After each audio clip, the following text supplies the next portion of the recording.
Computer. All right. Good evening, everyone, and thank you so much for being with us tonight. My name is Ben Zuloff, and I'm the board president of the Reading League Illinois. We've got a great evening planned for you, and I know we're all excited to dive in. So I'm going to do a quick overview of some nuts and bolts for tonight and give you a few updates of what's going on with the Reading League Illinois, and then I'll hand things over to Dr. Laud. So tonight we are using a webinar format, which means your audio and video are disabled, but you can still put questions and comments in the Q&A, which will just be seen by the speakers, or in the chat, which will be seen by everybody. Please feel free to type questions in either place, and we'll monitor those and do our best to get as many of those answered at the end during the Q&A. We'll be sending out a recording of this event to everyone who registered within 48 hours. And as the evening progresses, we'll collect any resources or links that are shared, and we'll make sure to include that in the email with the recording. Finally, if you're interested in getting certificates of attendance for CEUs, sorry, y'all, those are my kids, and or Illinois PD hours through ISB, we'll post a link to register those at the end. All right, so just a little bit about us. The Reading League Illinois was founded in 2021 as the 19th state chapter of the Reading League, a national education nonprofit led by educators and reading experts dedicated to promoting knowledge and accelerating the global movement towards reading instruction rooting in science. As a state chapter, our all-volunteer board is currently made up of 9 people from around the state who are passionate about improving literacy instruction in Illinois. We come to this work from a variety of perspectives, from teachers, parents, instructional leaders, curriculum coaches, and dyslexia specialists. But we all share a commitment to working towards literacy and justice for all. Our monthly coffee chats each month are follow-ups to our webinars. This month, we have 2 educators from Central Illinois who are currently using and seeing great results from Think SRSD. So I really hope those of you who are members, you're able to join us next Saturday, and those of you who are interested, joining the Reading League so that you can attend our event next weekend. To keep up with all this great learning, please consider becoming a member. It costs as little as $25 to join, and benefits include our monthly coffee chat series, grant and scholarship opportunities, and the really good feeling that comes from doing your part of literacy. For a little more money, you can also receive Illinois PD hours for each event you attend. We do rely on membership dues to fund all these great events, so please don't hesitate to join us and or to make a donation. Speaking of donations, I'd love to thank Elizabeth Carroll and Maggie Hucko for your generous donations for tonight. This is a Reading League Illinois sponsored webinar, but we do appreciate all the donations as they continue to help us fund our mission. Our last announcement before handing things over. I'm super excited. We talked about this back in January, but we had to reschedule. We are pushing our Literacy Across Languages conference to Monday, September 22nd. So we'll be looking at the science of reading for multilingual learners, featuring Carl Goldenberg, Linda Cavazos, Ruslana Westerlin, and Phil Kaplan. I really hope that you'll be able to join us that day in Cicero. It's going to be a wonderful, wonderful event.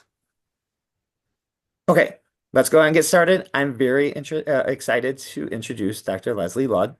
Dr. Laud supports districts and states nationally with strengthening their writing instruction. I'm really trying to get her to come to my district. She has taught in both general and special education and has worked as a principal. She now leads research studies. She holds a doctorate from Columbia University and has served as the co-principal investigator and the lead principal investigator on federal funded large research studies of writing instruction. She publishes empirical studies in peer-reviewed journals and presents frequently at national conferences. She currently teaches a grade 2 after-school writing club and is a newly avid gardener. So without further ado, I'm going to go ahead and turn this over to you. Okay, thank you so much. We are going to jump right in. And yes, I am an avid gardener now. And yes, I still teach. I'm teaching as part of a research study that we're planning with the MIT Gabrielli Lab. And we have 6-year-olds and 7-year-olds in that class. And it is the high point of my week. Those of you still in the classroom or still teaching know what I'm talking about, that the joy is really in that direct line to kids. So you will be hearing about those kids because I am incredibly proud of them and have so much fun with them. So welcome everybody. It was great to see where you're coming from. Welcome Illinois and welcome everybody else who's joining this event from so many other places. We are going to dive right in. I'm very excited to share this approach to teaching writing with you.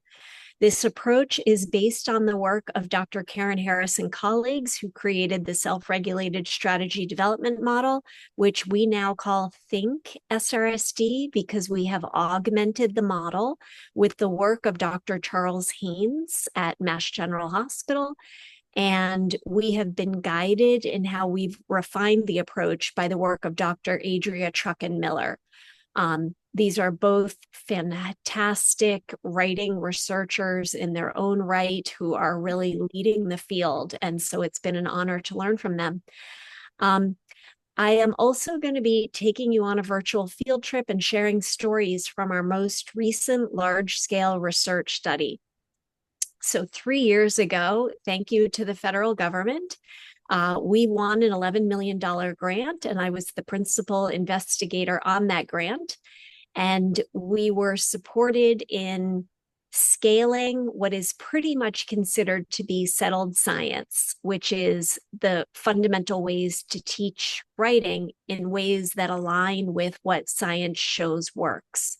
So there is a body of research, it's half a century old, and we were tasked with how to make this research a light lift, high yield for real teachers in classrooms. And so you're going to be visiting the classrooms of the teachers who partnered with us through this incredible research study.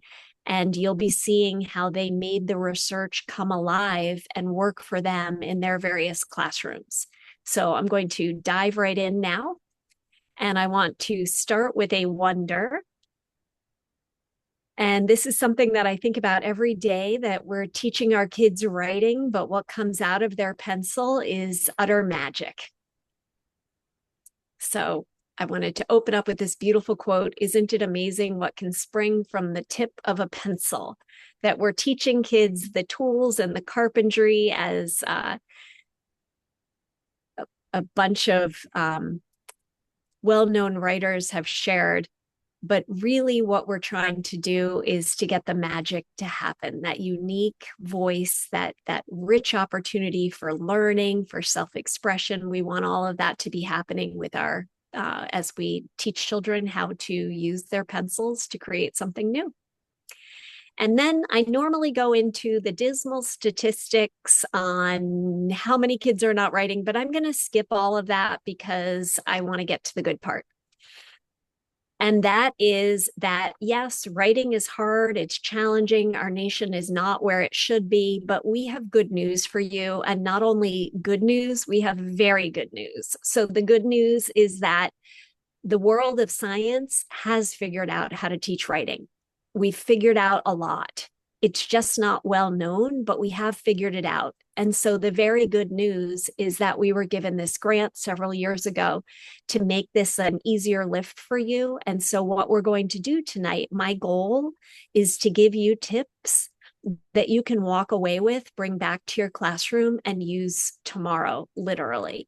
So I'm going to show you a couple of slides on data. That's going to be very short. And then you're going to buckle up. We're going to jump on a plane and a car, and we're going to travel all over the United States and see how these approaches can look in real classrooms. But as promised, I am a proud mama hen of my little kittlyops, just like you are. This is the writing of a child that I'm teaching this year as part of this pilot research study. On the left, you see her pre-assessment. And on the right, you see where she's at after 10 lessons. And this is a 6-year-old. And it says 10 one-hour lessons, but the purpose of a pilot study is to work out all the kinks and figure out what's working and what's not. And we quickly found out that 1-hour sessions were too long for age 6. We're delivering the instruction over Zoom with the goal to make this scalable. 1 hour was too long. They got wiggly. Any of you who've taught the young grades know that once the wiggles start to happen, that's it, lesson done, we're moving on. So we were ending the lessons at about 45, 50 minutes in. A strange thing happened after about 8 lessons. Our kids at the end of class, we run it from 7 to 7:50. So at 7:50, they would pick up their pencils or they'd be writing and they wouldn't stop. And we were trying to exit them from the Zoom and we didn't want to offend them, but we were like, it's okay, you can go play now. And they were still writing. They would not stop writing. So they really caught a bug. And these were kids who, in the beginning, this is why I'm so proud of them and so excited about them. In the beginning, this was the longest sample we got. The other kids turned in one sentence and it was labored and took forever. After about 8 lessons, they were filling pages. And so the approaches I'm going to share with you today, we very much believe in knowledge building, in the importance of informational texts, in the importance of building content rich understandings in children. And so we only have our kids writing in response to rich knowledge.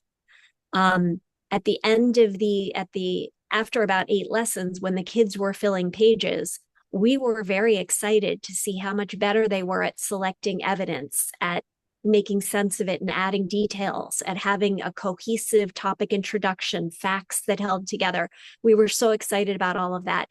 What I didn't expect, because we're so focused on the academic rigor, was that actually a grandparent told me that her granddaughter in the pilot has now created, we were studying axolotls. We've been studying different sea creatures. And her granddaughter has created an axolotl world. And there are grocery lists and street signs and paragraphs giving directions. And she said that her child never played with writing because she was scared of it. And now her teacher in school, her parents are seeing her writing is better at the handwriting, spelling, sentence, all these different levels that you can see here, but that we've opened up the gates to the joy that writing can be as well. So you can do that with the strategies that I'm about to show you. You may be watching and thinking that's good for academics, but we're opening up something broader, which is very exciting. And I'm just so proud of these kids. You'll see in this and then after 2 weeks of instruction, 10 lessons, you've got a topic sentence, an ending, you've got a coherent piece, you've got facts, you've got sentences that have the word so that have coordinating conjunctions, which is an end of first grade standard. And yet in the fall, the kids have already mastered this. In case you teach older grades, we see the same thing. Again, I'm so joyful about this. This is not a student I taught, but it is a student from this year. On the left is the pre-assessment that we collected. And then on the right, after just a couple of weeks of instruction, suddenly this child, this is only the beginning of the essay. This child is filling pages and it's the same child. And in the beginning, all the child could say was there were 2 speeches. But after a couple of weeks of instruction, the child can now create a claim that's substantial and meaningful and goes deeper and really digs into who this character is and what's special about him. There are now complex sentences when there were none. And the rich vocabulary, I think there's half a dozen words there. Whereas in the we had no strong vocabulary. So all the levels of language are rising together. No need to wait. No need to teach vocabulary and then sentences and then paragraphs. You can build them and teach them all together and they will all rise together. In fact, they bootstrap each other. So your learning will happen more quickly when you're teaching all together. Now, how did we get here? So I'm going to dive in now and show you how we got here. But first, as promised, a quick slide on research. If you follow the research world, the ESSA, Every Student Succeeds Education Act, lists 4 levels of research. So the bottom level is a rationale. There may be a rationale for teaching writing in more structured ways, and that's a good thing, but that's not yet evidence. As you move up, you have correlational studies. Things rise and fall together, but we don't know if they're causal. Then you have quasi studies, which is you run a study in one district, you find another district with similar demographics, and you compare the outcomes and the differences after your treatment. But the highest level is what Think SRSD has. We are working off of a body of research that is 50 years old and that has dozens of randomized studies, which means this program, what I'm going to share with you now, was studied, and the schools taking part were randomly put into two groups, treatment and control, and those receiving the treatment performed significantly better with this program, with the ingredients and the components that I'm about to show you. So this is different from just a rationale or research support. These are real studies. And in our study, the schools that we randomized, the ones that received treatment improved by 3.5% on the state assessments. And I've heard that 3% is kind of the outside of chance. The schools that were in the control only improved 1.5%. In addition to that, we had a retro cohort study that just was conducted by Nathaniel Joseph Hansford, and he found that out of our 97 schools, and that's it, those are all the schools we've worked with, there's no hidden data, that all of them showed an increase ranging from 2 to 25% and on average 7%. And that is across all the schools or districts average. So this is a slam dunk. As long as you implement what I'm about to share with you, you will see gains. And you can pick up just a couple of tips. A coach was telling me today from Bismarck, North Dakota, that all she did was introduce Tide. And already her teachers, I'm about to tell you what Tide is. She introduced a way of structuring your writing and saw happier kids and teachers. All right. Subpopulations. Many of you may teach English learners, special education, low income. All of these groups improve with this approach. This is the typical disaggregated data that we see. And I really want to draw your attention to my kindred spirits. The bottom line is special education. That's where I spent most of my career. And those kids pulled up the data on the composite performance index, which ranges from 0 to 100. They pulled it up 12.5. And if you look at the gen ed kids, they only rose 3. So that's 4 times the gains of the kids in gen ed. Now, the whole data moved forward, the whole school moved forward, and they were already doing well.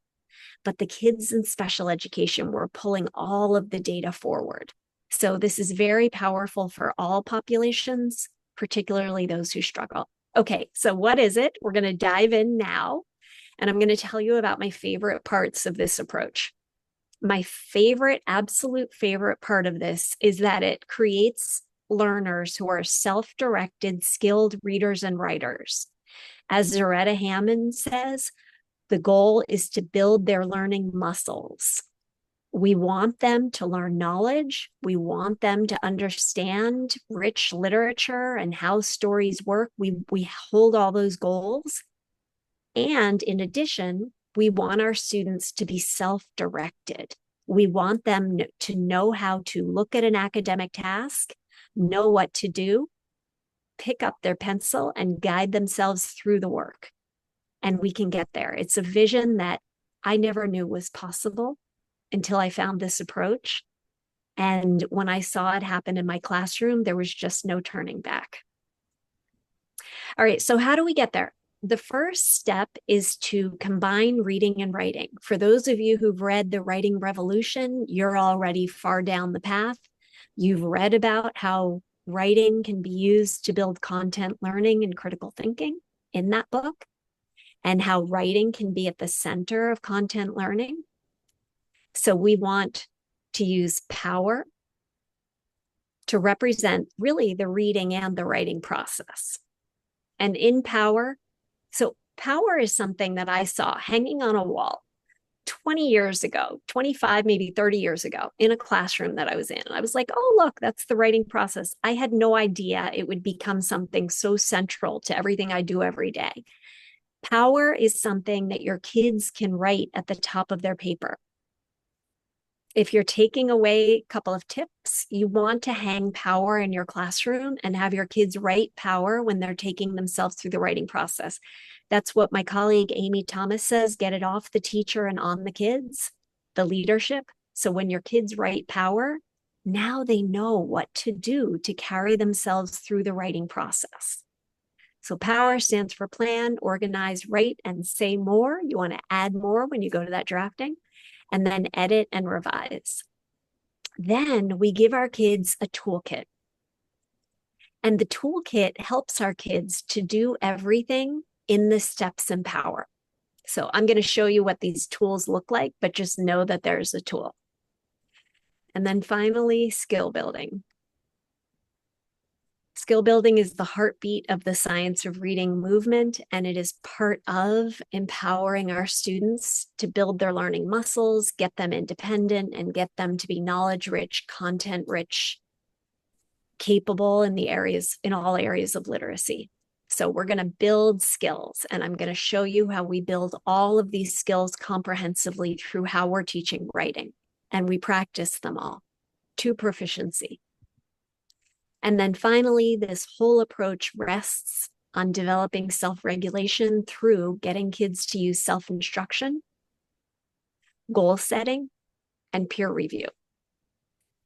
All right, so we're going to dive in now, and I'm going to show you this is the what, and now I'm going to show you the how. How do we get kids to master all of these writing skills and the reading skills that run alongside and feed into this? But first, a quick shout out to foundational skills.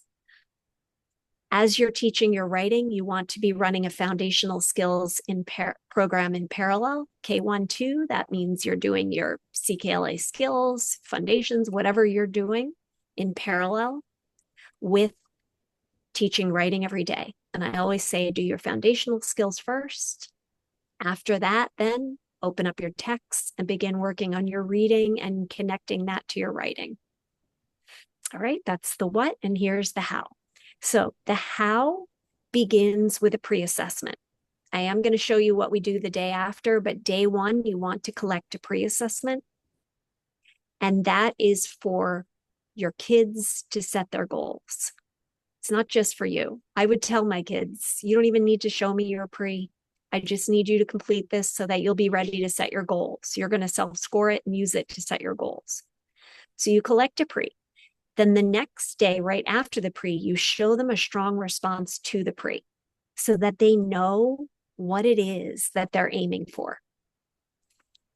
So if you collected a pre-assessment on the penguin rescue, and the next day you would say, okay, yesterday you wrote about the penguin rescue. Today I'm going to have you look at a strong response to the penguin rescue.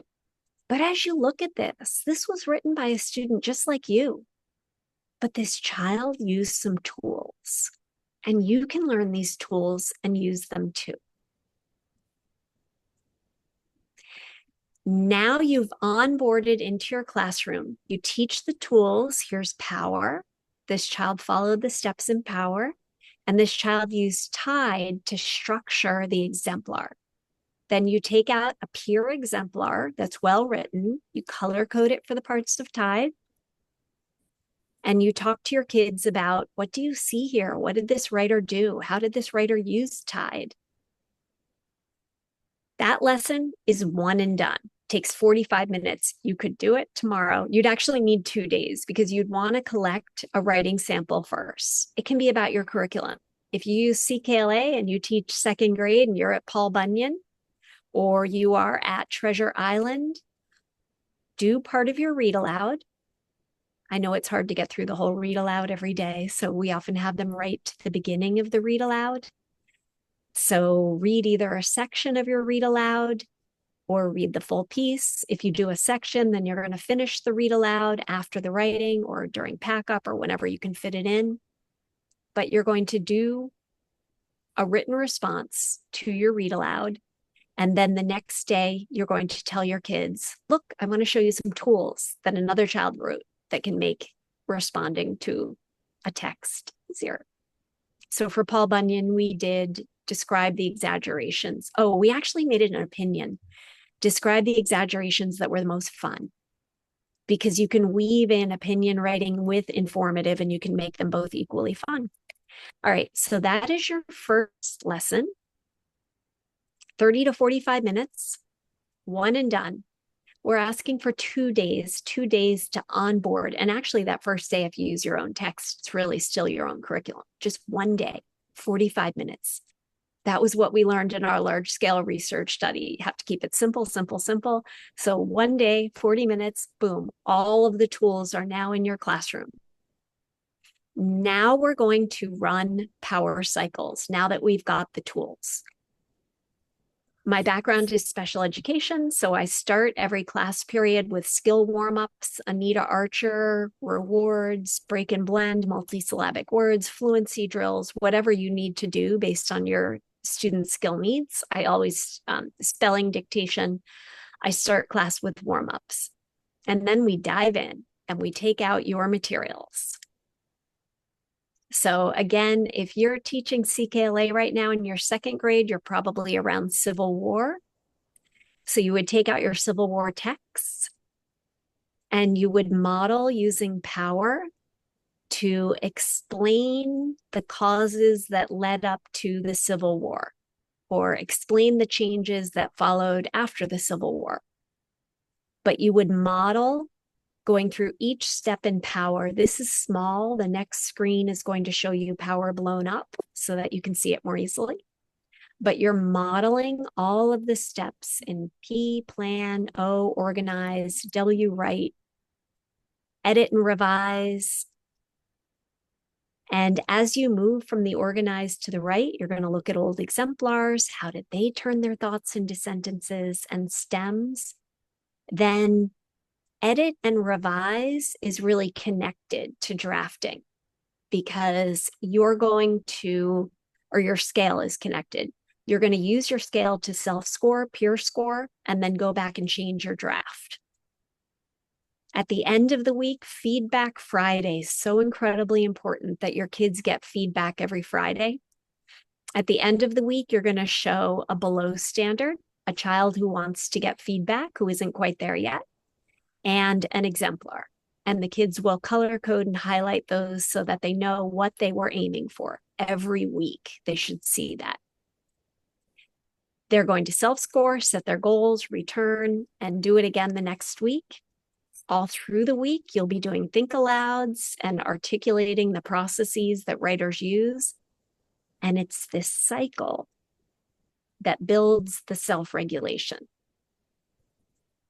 Here's a zoom in so you can see how we build all levels of language with this approach. And we build the reading standards, because every week the kids are writing in response to a different reading standard. So they might be writing about the point of view of the character. They might be writing about how the text was structured or comparing and contrasting. But every week they're using writing to write about the reading standards. So it's a 2-for-1. You're practicing writing, but you're also building the reading standards through what you're writing about. So at the beginning of the week, we start off our week with positive self-talk. Got this. I can do this. That is the first thing that our students write whenever they open up a piece of paper and they know that they're supposed to start reading and writing. In their notebook or scrap paper, they put some positive self-talk. It's so fun. This month is the month of state assessments, and I've already started getting emails. My kids took the state assessment today. The first thing they put on their scrap paper was, I've got this. Complex text, you're going down. I can do this. So they start with positive self-talk. Then they write a gist statement, which is a grammatically correct sentence that has a who, did what, when, where, why, what happened. And it tells the main idea about what they've just read. Another 2-for-1. They're practicing main idea, but they are also practicing producing a complex sentence. that summarizes the gist of what they just read. So that's your action-packed very first step, is that they pre-read and write that gist. That ensures that they have a mental model. If you remember our good friend Walter Kinch, we want to build a mental model in our readers of what they've just read so that they can hold on to it, big picture. Then we move into the do what. If you're watching, you can snap, do what. And the do what is how we pull apart the prompt. The do is the action word or the verb, and the what is what we're being asked to do. It's really fun. In the young grades, kindergarten, they go, do what? Do. They have fun with it. Once we've got our what it is we're being asked to do, then we go into pick our ideas. And the kids go back into the text that they've just read and they extract the critical information. They find their evidence. In the younger grades, we build a fact list. Very important, CKLA, K1, 2. You've done your read aloud. At the end of your read aloud, you would have your students create a fact list. You write it on the board. Second grade, they might copy down some of the facts too, but K and 1, you write the fact list on the board. You might add some pictures, and they're watching and contributing.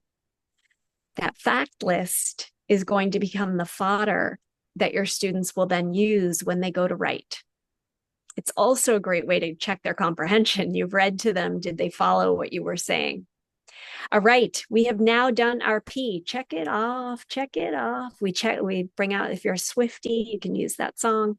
We check off the P 3 times. We've done the pre-read for the gist, pull apart the prompt, pick my ideas, did it all, check, check, check. Now we move to the O. And the O is where we take everything we just gathered and now we organize it. And we organize it with tide. Yeah, you're Illinois. Illinois has a good tide. I've seen it near Chicago. And we have the kids all do a tidal, so that they remember to put that language box. Very important that they include that language box. Their tide is going to be their topic, important evidence, detailed analysis, and down to end, as you can see, this organizer. But that L is everything. And you can have them literally draw an L, big L. And then they fill that big L box, that language box, with all their little words, their vocabulary words that they found while they were reading, that they heard while they were discussing. Tide and L are the MVP of writing. Thank you to Adria Truckenmiller for having opened up the hood and looked inside and figured out what are the biggest correlates to overall writing outcomes. And it's tide, having the elements of tide, that text cohesion, that text structure, the coherence, having tide, all those elements correlates to high writing quality, and the language box correlate pretty equally. Those are your 2 MVPs. So if you're walking away with anything, use tide. If you're using race, Oreo, those are close. Those are fine. I like tide because it's versatile. But use some kind of organizer, and then be sure to use a language box. Every time your kids write, they need to have a language box, and they need to be pulling from it and using it. Tip to those if you've heard this before, your language box is a junk drawer. It can have your spelling words in it. It can have conjunctions in it. It can have all kinds of words in there. All right. This is the fun part when we go from O to W. Teachers will say to me, my kids are picking up their jot notes, because we don't plan in full sentences. Don't ever do that because they'll tire out. They have to plan in short phrases. And they're moving their short phrases over into their essay.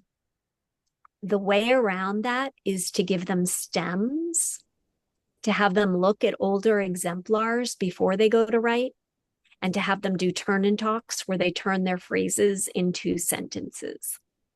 So we move from the O to the W, and then we check it off, check it off. We check off that O, and now we're at the W. And the W is where you toggle back and forth with your scale. If you use a rubric, that's great, that will work. But your kids have a draft. You know how they say, I'm done?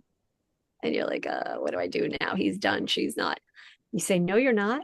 And when they say I'm done, they have to color code it now. When they're done with that, they have to self-score, then fill out a page saying, explaining why they gave the points they did or didn't give the points they didn't. They have to explain all that. Then they have to find a peer and they have to fold back. You'll see that word peer is itself is at the very end. They have to fold back the corner of their page so their peer can't see what they gave themselves. Then their peer scores them. They compare. And now the reason why there's that two-way arrow is that they're going to edit and revise after they self-score.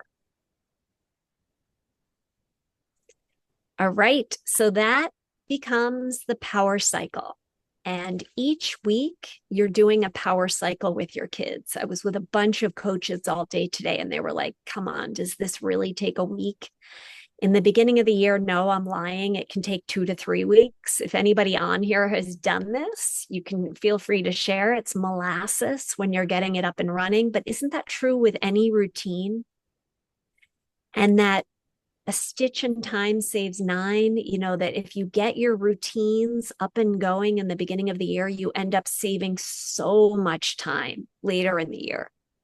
So it's a little slow to begin. And then there are some topics your kids are super excited about that they'll write for an extra week about.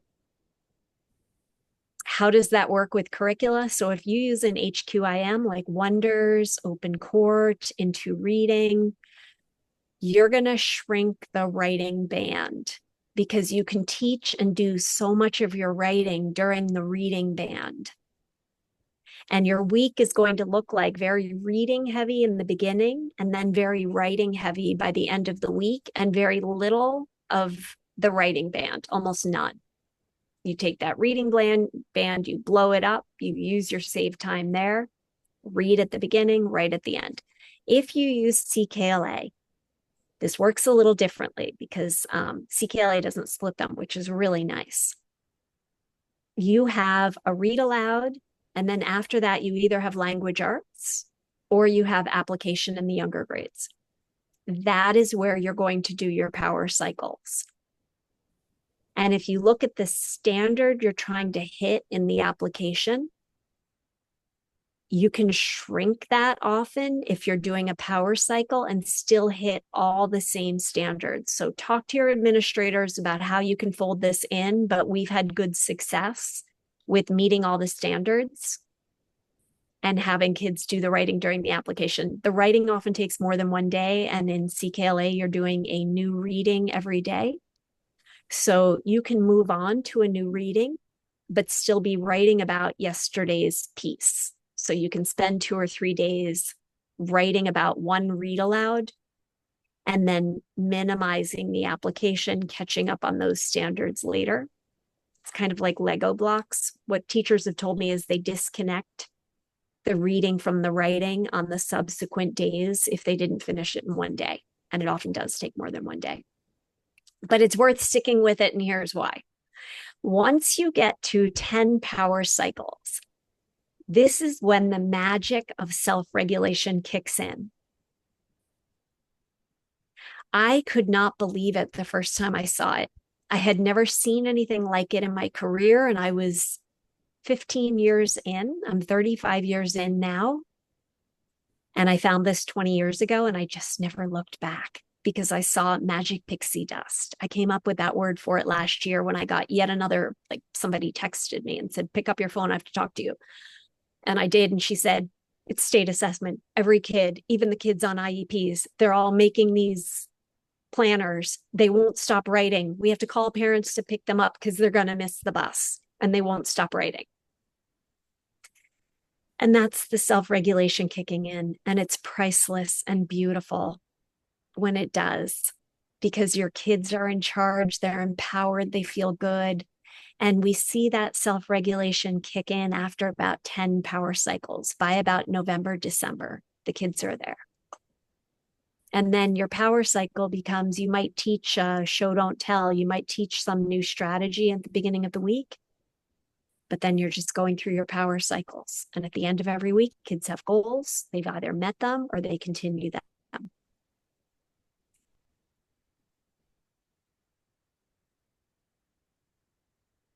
Michelle Rahalowicz is in the house. Yay.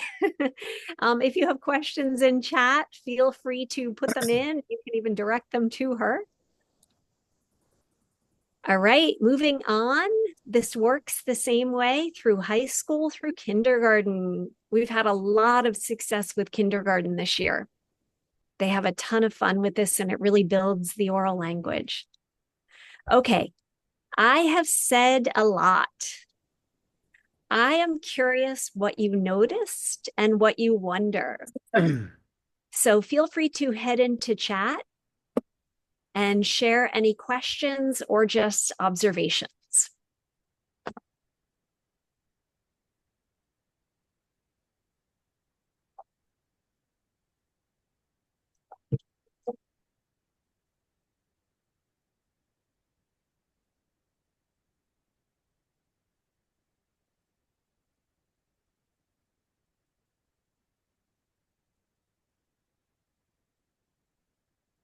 Give you a second. All right, we have a chat coming in.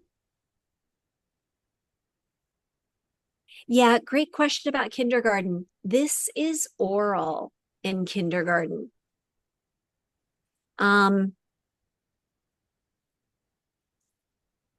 I've just read a study that age 5, 6 is when the greatest oral language explosion happens for kids. And we don't want to miss that, or we don't want to not fully exploit that. I've read studies that preschool teachers will really pay attention to oral language, but when kids get to kindergarten, because of the explosion of the attention on the code, it can be easy to overlook and not give enough attention to oral language.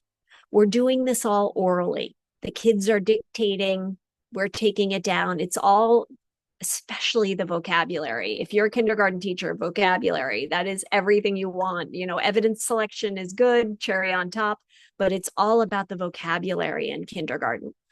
And this gives a structured way to teach and focus on vocabulary all in context. So if you teach CKLA, you did a fairy tale, you had 5 vocabulary words, make sure to work those into your end of week write. Make sure to put those in your word boxes and have the kids practice using them as you put together your paragraph response about Cinderella.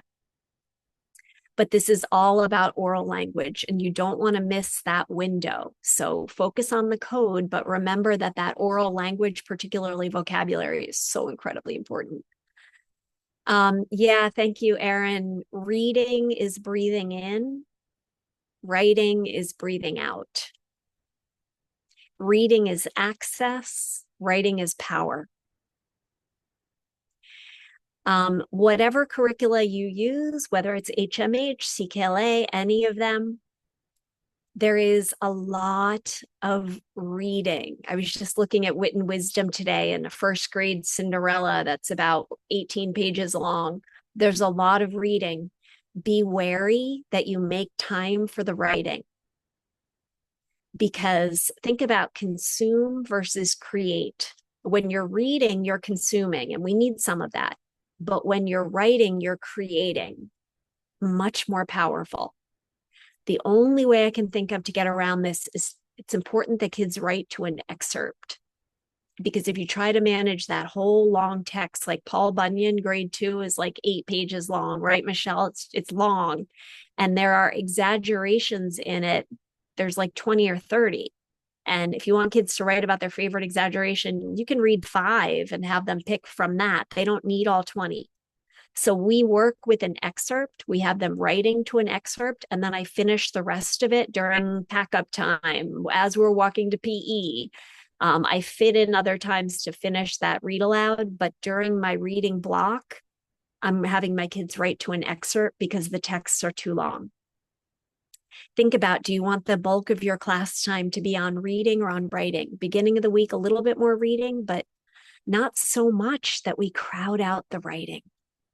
How long is each power cycle? Depends on the grade, but a week. In middle school, it can be 2 weeks. Karen Crawford, we do a lot with gist work, which I'm about to go into, which is sentence composing. And we do that orally.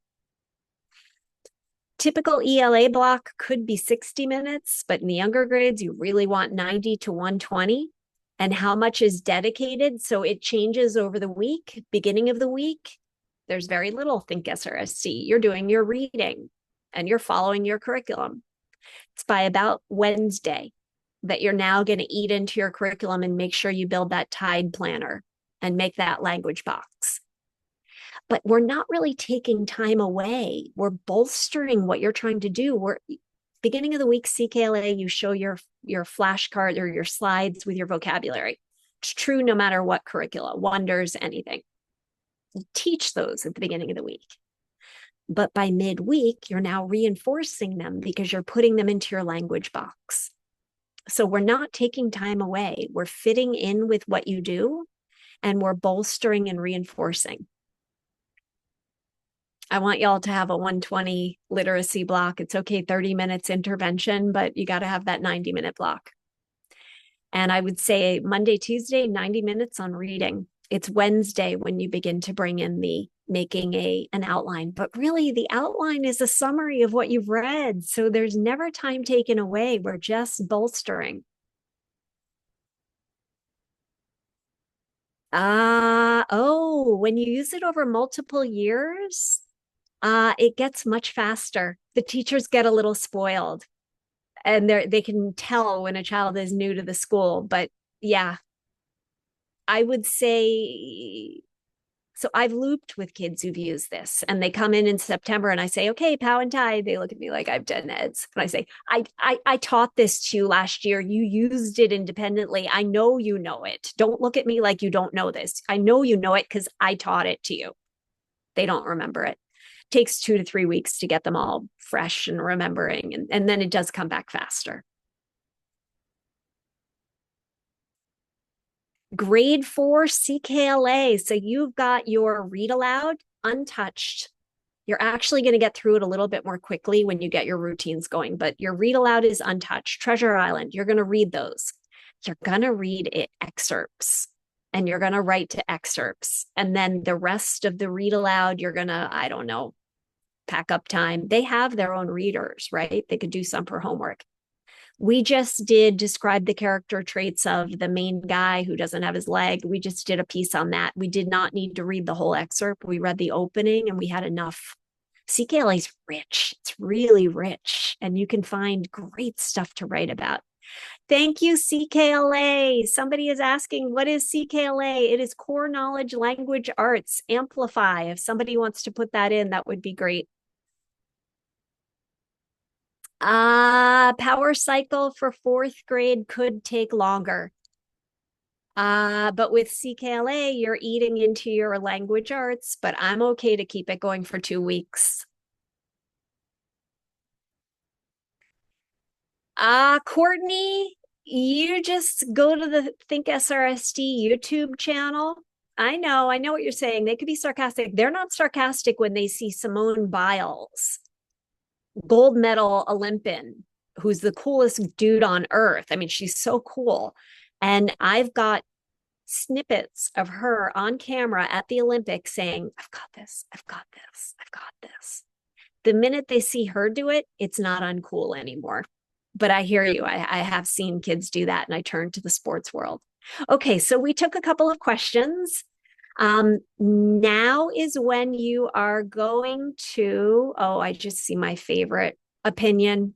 Okay, opinion, I need you to hold off on favorite pet. I need you to hold off on convince your principals to have snacks in the classroom. No, what I want you to write about is opinions on what you've read. You've studied the 9 planets. Which planet do you find most interesting and why? You've read Treasure Island. Tell me which character you find is the most interesting and why. Ground the opinion writing in the substance. It is important that we use every minute of time in school to build knowledge. We know that knowledge is the biggest predictor of overall reading comprehension, but it is the hardest thing on the planet to develop. And in order to do it, we've got to spend from 8:30 to 3 building knowledge in kids. And that means that there isn't time in the beginning of the year, maybe later, for favorite pet, dog or cat. No, no, no. We're going to be writing our opinions about what we're reading, about science we're learning, about the stories we've read. So we did an opinion piece on the Indian paintbrush. I think that that's a story in ARC, American Reading Company. And I think we wrote which piece of art was your favorite and why, explain. But you want to be anchoring your opinion prompts in the reading that the kids are doing. It's so fun and they love doing it. They absolutely love it. And now my little soapbox on opinion writing.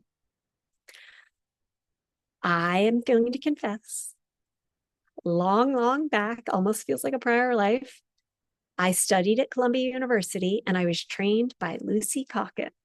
And I was explicit and structured from the beginning. And I was in two departments and she was in one. And I was drinking the Kool-Aid of personal narrative, opinion writing. And when I would collect my samples, I could tell right off the bat who were my kids with learning disabilities, who were my kids with lower SES. I could see it in their sparse writing. With the low vocabulary, I could see all these struggles. Then came Common Core 2012. I had to go kicking and screaming to a new world fast of complex text and writing in response to sources and knowledge building and evidence.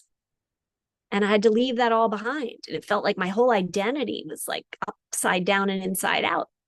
And here I am telling kids to write informational texts. But here's what happened. I brought in my opinion writing, but we did it about should the kids wear a black armband or not in Ohio? Are they allowed to protest in schools? You know, whatever the tasks were, we were studying American history and I was bringing in opinion writing. Suddenly, I could not tell my kids with developmental language DLD, my kids who were lower SES from my gen ed. I couldn't separate them. Why? Because they were pulling the syntax, they were pulling the vocabulary, they were pulling from the text they were reading. I never looked back. I switched on a dime and I realized it was an equity thing. And now I almost always have my kids writing in response to a text. If they want to do a personal narrative, fine. Read The Relatives Came, read Open Al Moon, and then write a personal opinion in that genre. But I constantly have my kids writing in response to text now because to me, it's an equity issue. We have no time. 24% of our nation is writing proficiently. We don't have time to write about our favorite pet yet. We need to be writing about the rich, complex texts. We need to be using every minute we can in school to build knowledge.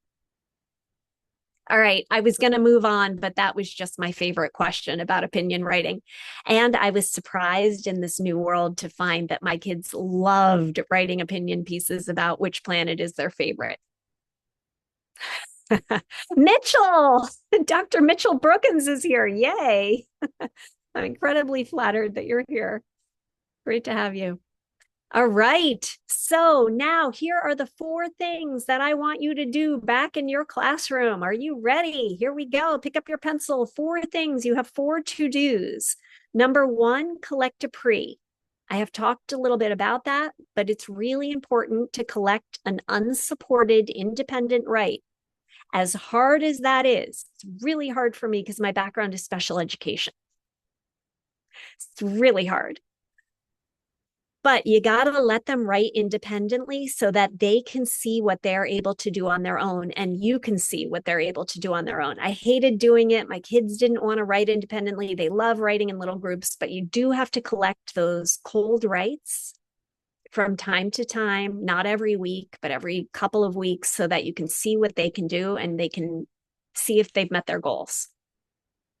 Then you're going to introduce your tools. I'm going to show you some tools you can introduce. Then you're going to write in front of your children, taking their ideas as you write. So fun. That lesson 2 is their favorite thing to do, shared writing. My kids will come in, especially middle schoolers, they'll toss their backpack down and say, And it's so fair because they're so moody in middle school. Ms. Laud, I'm so tired today. I'm in a bad mood. Can't we just do a collaborative write? They love collaborative writes, writing together as a class. They're dictating, you're taking their ideas. And then the fourth thing is you want to model how to score. You want to put a piece up in front of the class and model how to do scoring. All right, everybody ready? We're going on our virtual field trip now. We're going to buckle up, get in our cars, do what we have to do, and drive all around the nation and see all these different classrooms that are doing these fun and amazing things. And these pictures, again, thank you to the US federal government. Thank you to the Department of Education, the federal US Department of Education, for the funding that was given to us, $11 million to figure out how to scale this to classrooms. We are incredibly grateful for that opportunity that we had, and we look forward to our colleagues having that opportunity in the future. All right, so we are going to buckle up, and your first stop is we're going to look at a pre-assessment. A pre-assessment might be to have kids write about the Great Penguin Rescue. After they write their pre-assessment on their own, kindergarten, grade 1, they're dictating. They come to the back table, they dictate, you do magic lines, they fill it in, they draw a picture. The picture is the bridge to the writing, all good. After they've taken their pre, you write a gist statement, and you are now onboarding into your class an independent routine that your children will use to generate a main idea statement. So they build that beautiful mental model of what they've just read, and they write a grammatically accurate, complete, and elaborated sentence. It's a 2-for-1: main idea, sentence practice. So the kids will write who did what, when, where, why, what happened. You can have this chart hanging in your classroom. I know that Michelle does, and I know she uses it every day. Michelle, if you want to put our Facebook into chat, if you're still here, we have a Facebook group where Michelle is putting up her beautiful classwork almost every day. So you'll have this hanging in your classroom. Kindergarten, you were asking me, kids can't even speak in a full sentence. This is how you scaffold it. And you're not only scaffolding, you're doing what Zaretta Hammond has exhorted us all to do. She is a visionary seer. We are lucky to have her in our field, and we owe it to her to listen to her. And she has said, build their learning muscles. So we are not only going to scaffold who did what, when, where, but we're going to have them memorize that. A lot of teachers tell me the kids put it on their fingers, who did what, when, where, why, or what happened. They're going to memorize that. They're going to chant it, and they're going to use it to come up with their own main idea statement and then share that with a peer. Here is a grade 5, very beautiful example. This class was studying Belen Woodard as a child activist who was working to change the names on crayons around skin tones. And she's there in the text that these students were studying. And the teacher had them come up with multiple who, multiple did what, when, where, why, how. But I want you to look at something. Look at the words on the magnets. The kids are going to move around the order of their who, did, what, when, where, and they're building in purple words, which is joiners, and they're going to start to open their sentence with a joiner the next week to vary the sentence structure. So a gist is not a rigid thing. It's something that changes each week, and you bring in your grammar standards. Here are some third graders working in pairs to come up with their gist statements. I will tell you, this surprised me. I was not expecting it, but a coach in Tennessee told me that her kids would do gists. They would hang them up in 4 areas of the room, and the kids would have to stand under the best gist. Try saying that 3 times fast. And they would vote. When the state assessment came, half the schools were working with us and half the schools were going to do it next year. The half of the schools working with us had like 90% and above for identify the main idea, come up with it. And the other schools were at like 40 or 50. So this is a very powerful trick for getting your kids to write a main idea. Kindergarten, your kids are writing a who or a what, did what, when, where, why, what, how. And when they do this, kindergarten, they need to have something to do, or they start doing things you don't want them to do, like playing with their shoelaces, their neighbor's shoelaces. You know what they do with those little fingers that need to move. So give them a whiteboard, give them a clipboard, and they write their who, did what, when, where, why, what happened on their clipboards. You can tell them today, do you want a picture plan or word plan? And it's their call. And they can pick. Just because it's hard doesn't mean they don't want to do it. They do. They like hard things. So we put out that challenge. Shout out to Dr. Charles Haynes, his amazing book, which I cannot recommend highly enough. Yeah, Lindsay, you would read a selection aloud for the pre-assessment, and then you would tell your kids in the youngest grades, tell about polar bears, tell about fish, whatever you've read about. Use the STEM for a prompt, tell about, and then their response can be, I know about. And then they say whatever word the pre-assessment is. All right, that was collect a pre. That was a great timing for your question. And now we move into introducing the core tools and color coding a strong response so that they see right away what it is that they're being asked to do. You are here, you're not yet into your power cycle. You're doing the work to set it up. Only takes one class period. Older grades, okay, you write power, they write power. No need to go to the art room and make something fancy. Just write it right in front of your kids. As you're writing it, your kids are copying it down. And then you write tide. Younger grades, we only do POW. Then we pass out the exemplar, and it's full of rich content, and it's full of strong vocabulary, transition words. We look for the parts of tide, and then I spy with my writer's eye. We go through and see what's fantastic about it. Middle school, we then send our kids off to finish color coding in pairs. Kindergarten, they come up and they color code. When I saw this, I was like, wait, but these kids can't decode. She could, but he couldn't. And the teacher said they're holding on to the oral language. And that's how they know which sentence they want to color code. They're reciting the oral language. What a beautiful way to get them repeating and internalizing syntax. Reading the paragraph together, they're chanting it. They understand the language. They just can't decode it and encode it yet, but they understand the language, so they can hold on to the language. You're building that oral capacity. All right, lesson 2, that was lesson 1. Introduce POW, tide, exemplars. Everybody got that? Collect your pre, that's your first thing. Next, introduce your tools, power, tide, exemplars. Those are your tools. All right. Next, you're going to lead collaborative practice. So fun.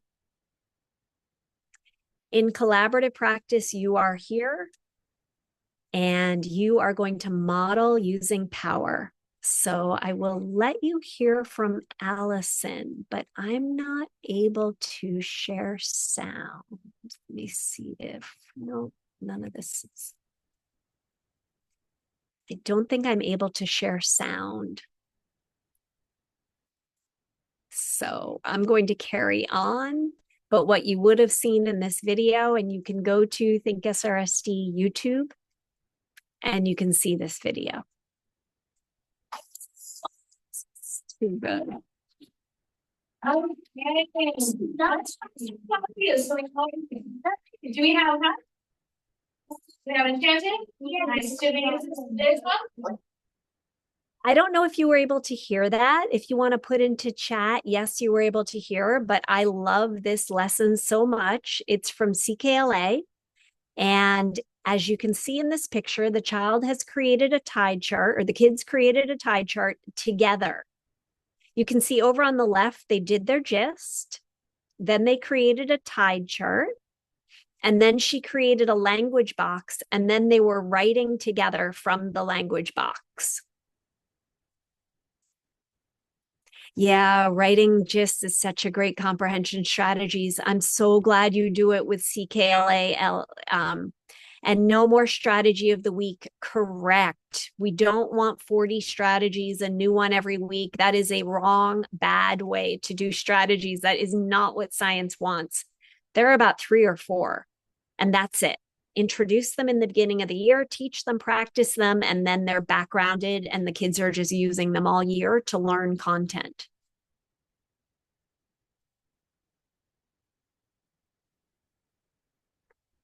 Okay, so people are saying that they can hear, you can hear a little bit. Okay, I'm going to play it one more time because it is pure gold.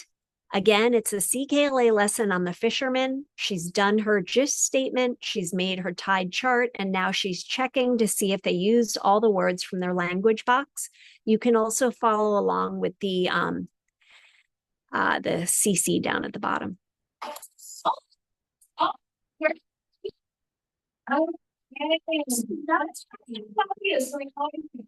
Do we have that? Do we have enchanted? Yeah. Nice to meet you. This one? So she was asking, did we use hut? Did we use enchanted? Such rich vocabulary. It's so amazing the equity steps we have taken forward with how we foreground knowledge building and vocabulary building. And we're unafraid and we never say it's too hard anymore. Here's a kindergarten teacher leading a collaborative write.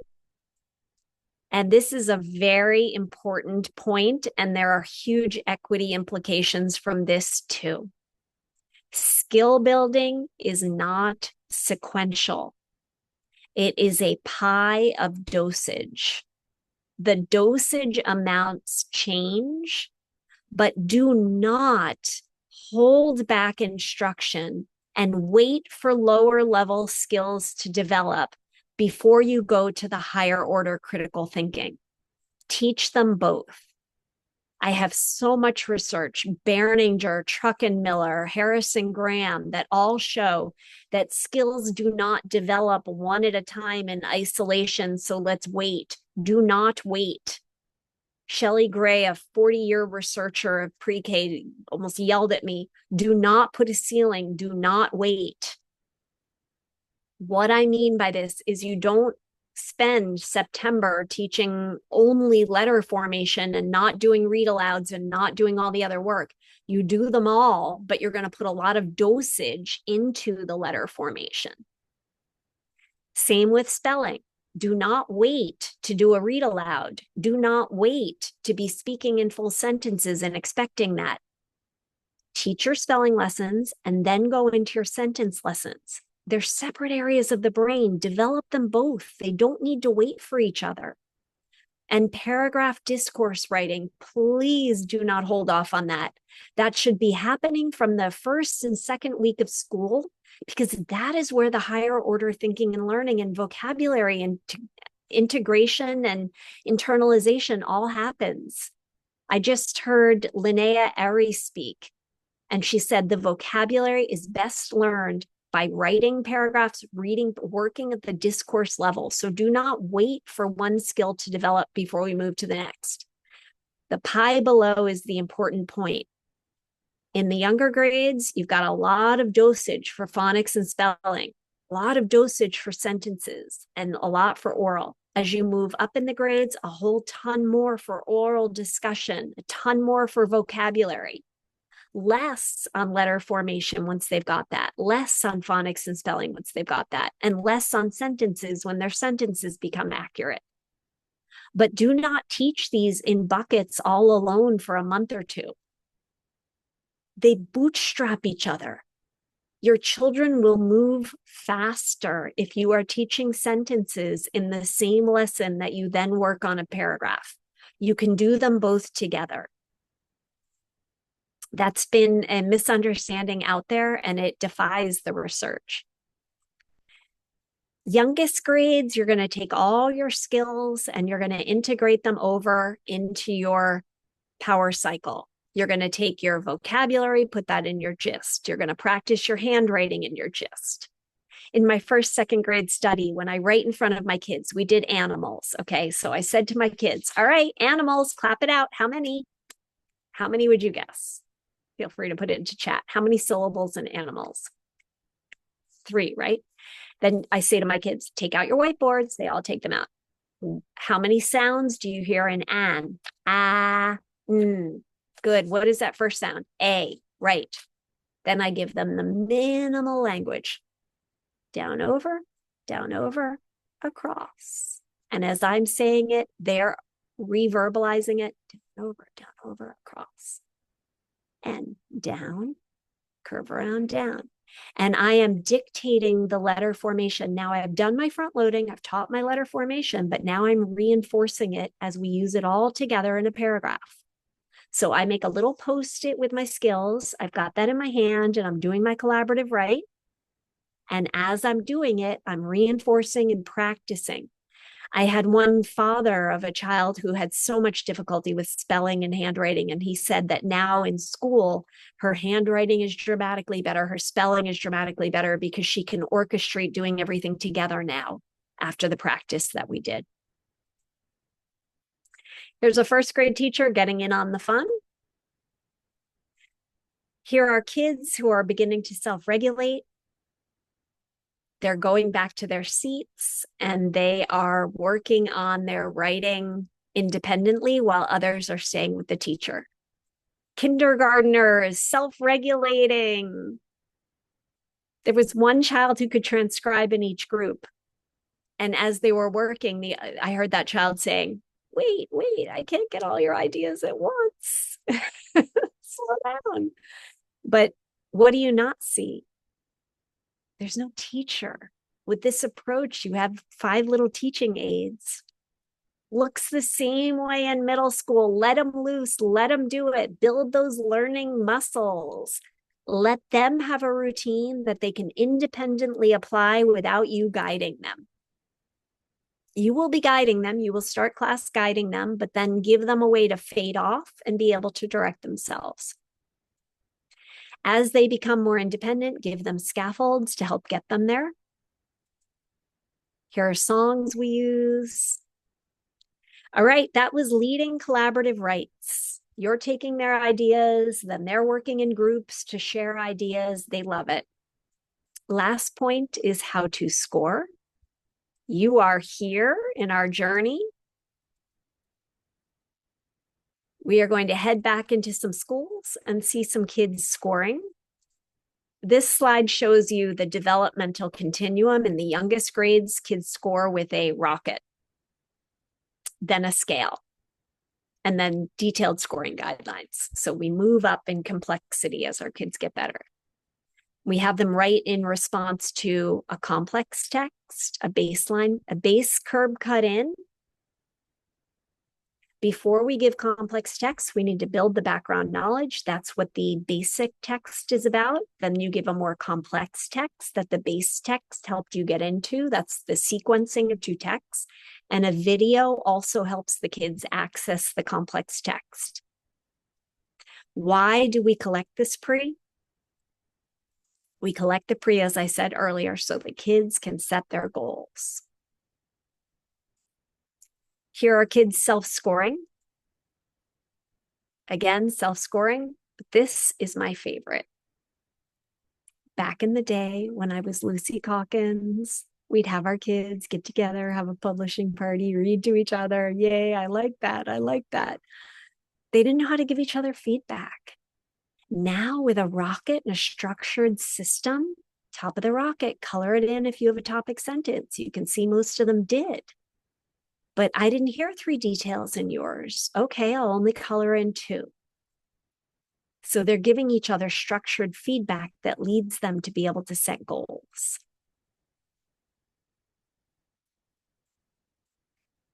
Here's examples of self-talk. We use self-talk all through. As I said, they write it on their paper, but when they score, they really write all over their scale. We remind them to use it. And the self-talk is a huge part of this. It's a huge part of the self-regulation. How we talk to ourselves changes how our brain lights up. So on the left is a fully lit up, on fire, working brain. On the right is a brain that's shut down. It's not lit up because the child's afraid, maybe afraid that they won't write well. They're frozen, they're panicked. How do we get around that? We're not always there to soothe them. We need to teach them how to soothe and comfort and hearten themselves. That's why we give them the self-talk. Now we have them recraft what they say to themselves in their minds. Little girl on the bus told my son, he's ugly, he looks like a monkey. My son came home and said, I'm ugly. Maya thinks I look like a monkey. I took a deep breath, tried not to lose my mind, and I calmly said, I think you're the most handsome boy in the world. Who do you want to believe, me, Maya, or mommy? But that was when it sort of clicked for him that he didn't have to believe what other kids were saying to him. He was in charge of deciding who he is. And he made that choice. And I was incredibly grateful to this approach that I knew what to say to my child in that moment. Here's a child who has learned, probably from his parents, how to talk to himself. And most parents don't know how to teach their kids to do this. So he was incredibly lucky, but listen to what he's saying to himself. I know the audio isn't great, but watch the subtitles.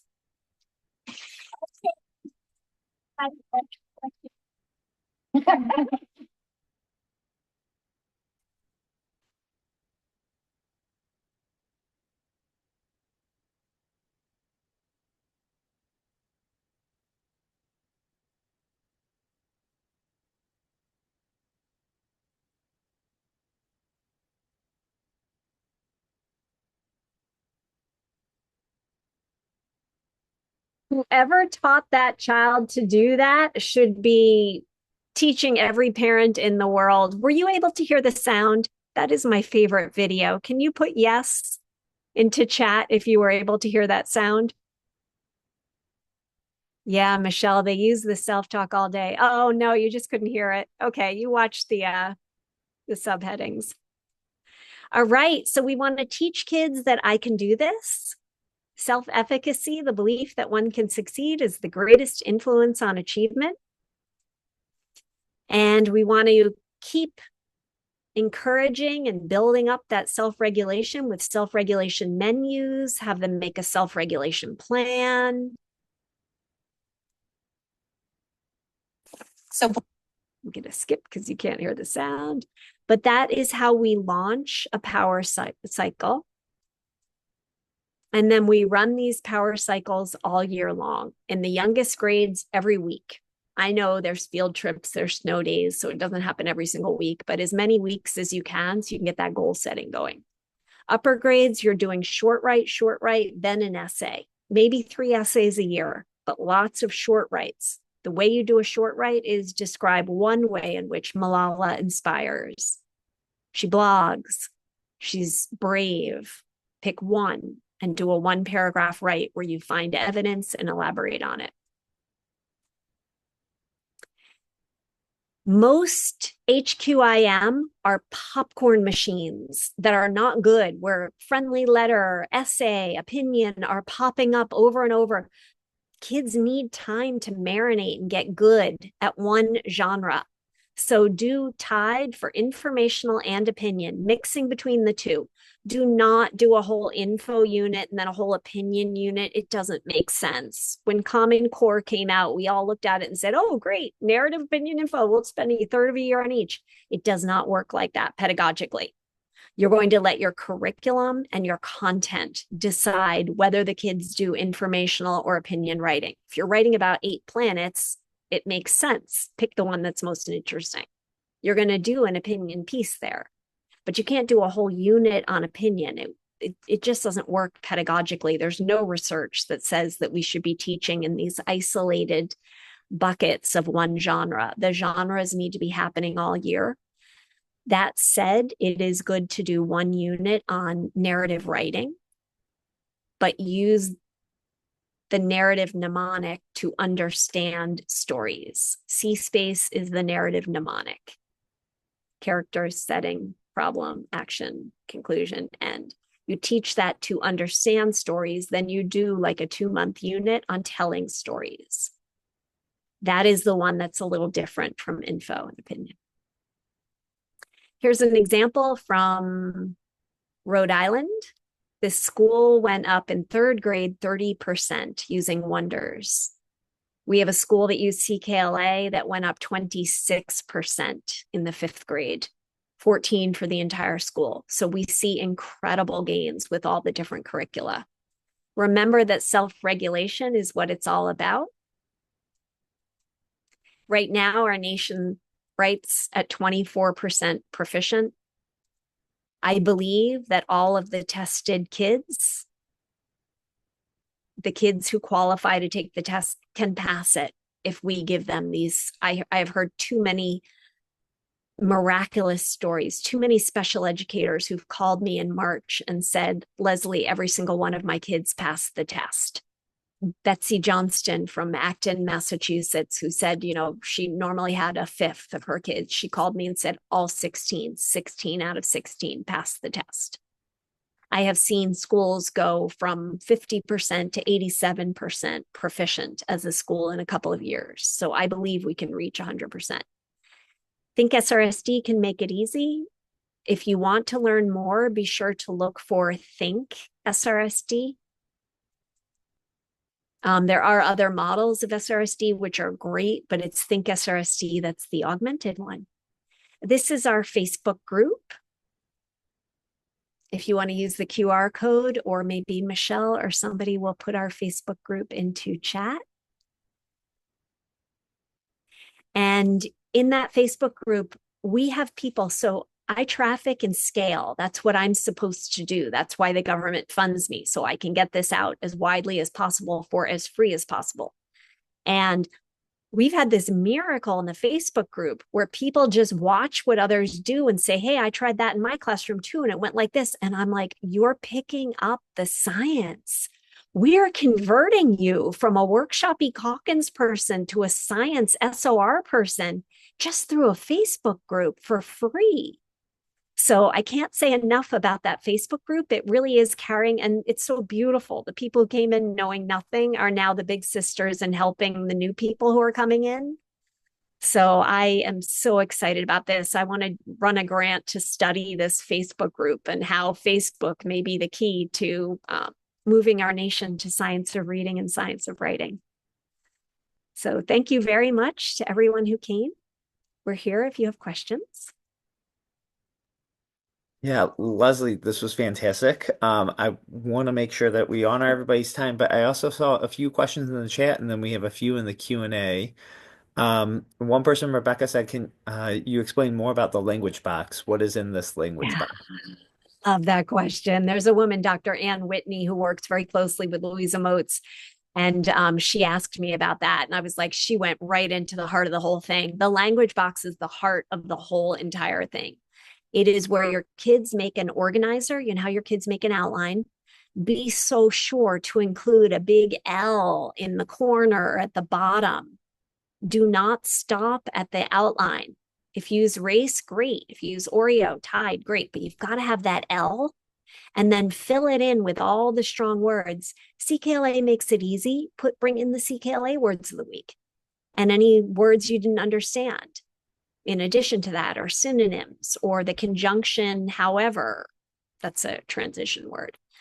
But you can put those strong vocabulary words in that language box. And while they're writing them, they're learning them better. They're learning how to spell them, and they're hanging on to them. When they cross them off and use them, that's when they've got them internalized. Such a great question. Thank you. Yeah, I love that. I was texting some colleagues about that. I'm like, oh, I have a presentation coming up. I'm going to put that in. Another person said way back for when we don't need strategy of the week, you said, yeah, we only need 3 or 4. So they asked, I'm intrigued. What are the 3 to 4 strategies best to teach?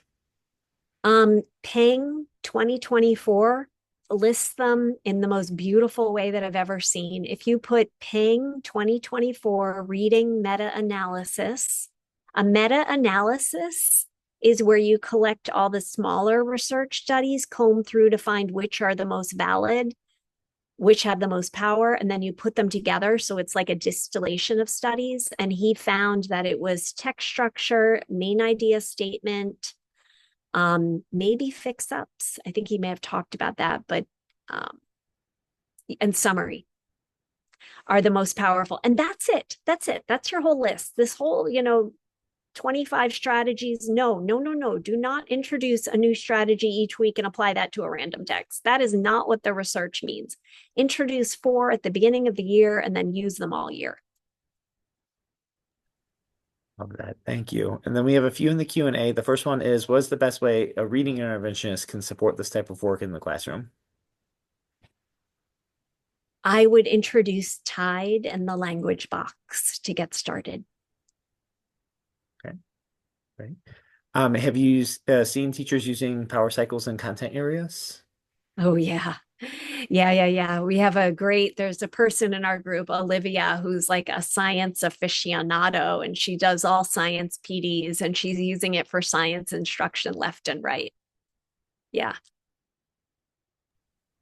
Our third question in the Q&A was, do you have any schools that you've worked with that use Think SRSD and EBLI together? Are the results Oh, different? yeah. We were talking about that ahead of time. Yeah, I have schools in California.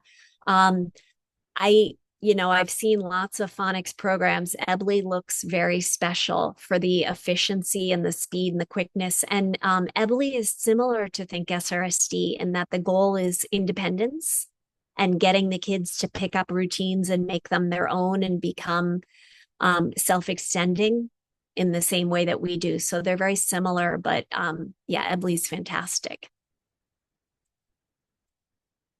Awesome. And we only have one more question in the Q&A. It was, can you tell us more about CKLA? JW, I don't know if you want to add any more detail to that. It's Um, this wonderful, rich, it's called Content, Knowledge, Language Arts. It's now Amplify.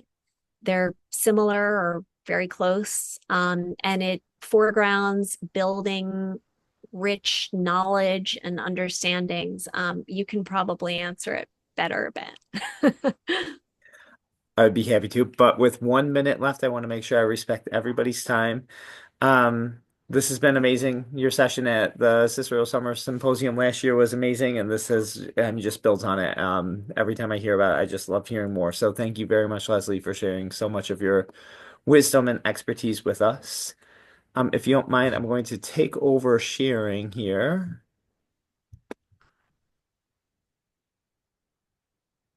So for those of you still with us, if you enjoyed tonight's webinar, which I'm sure that you did, please consider joining the Reading League Illinois as a member or renewing your membership so that you can stay abreast of all of our upcoming events and come to our coffee chats.